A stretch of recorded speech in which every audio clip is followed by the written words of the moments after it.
આમ તો બે પ્રકારના માણસ જોવા મળે. એક માણસ એટલે કામચોર, કર્મ વિમુખ માણસ. એને કર્મ કરવામાં જરાય રસ ન હોય. એને તમે કોઈ કામ આપી દો ને તો એને એમ લાગે કે મારી ઉપર મૃત્યુનો પહાડ આવી ગયો.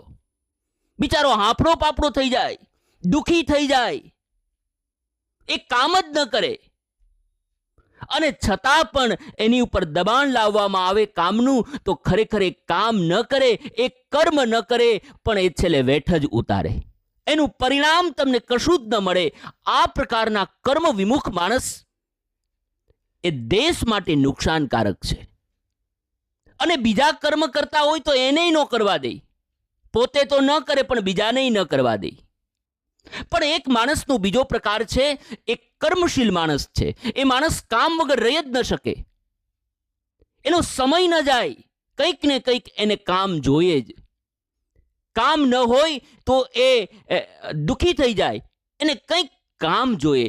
એક આ પ્રકારનો કર્મશીલ માણસ છે. અને દેશમાં જ્યારે આ પ્રકારના કર્મશીલ માણસ નિર્માણ થશે તો દેશ એક સમૃદ્ધ દેશ બની શકશે.